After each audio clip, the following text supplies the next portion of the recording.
So when you write a picture book, people always assume that you say to the editor, "Hey, I'd really like to have Sophie Blackall, who just won the Caldecott, or I'd really like to have whoever do my book," and they say, "Sure, that may be the way to do it." But in fact, it's not the process at all. So you write a story. Now, this is different if you are also an illustrator, which I'm not.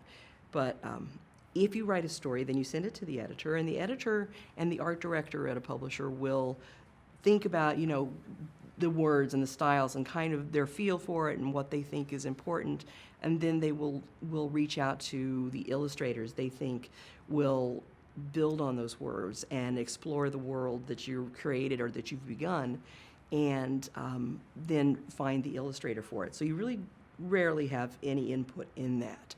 And what I learned from Iggy Peck was that I would never have recognized this style for David Roberts as being one that would fit with the words, but I know now that that is the gift and the talent that an editor and an art director bring to bear, and it is its own form of genius, because I see over and over how they will find artists to connect to stories that I would never think would work, and then it takes two parts and it makes something even bigger and more wonderful.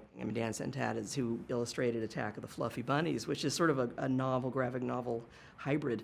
Dan's gone on to win the Caldecott, and he's brilliant. There's a magic space in a picture book where the words and the art create something new, and it's just sort of a no man's land, but that's where the magic happens. So you can read the text of Iggy Peck or any of my stories, and the rhyming books tend to be readable in that format, and they make sense, and it's a lovely story. But it's not really until you bring in this whole visual world that then kids can really get sucked into the book. They get sucked in, and they can feel like they're there. They are in that space. And sometimes the art can be very simple. In the TED books, Pascal Lemaitre from Belgium, he makes this very simple world, but still there are details in there. And the jokes, the way he pulls in the environment of Ted's world. Like Ted wakes up one morning and he gets out of bed and he stubs his toe and he's like, "Oh no, I need a doctor."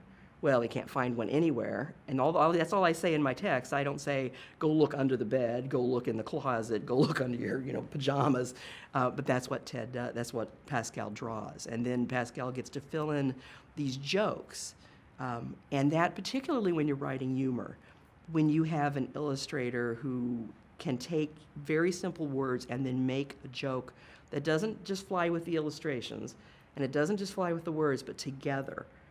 Then when kids read that and they put together the joke, that's the beautiful magic land of a picture book.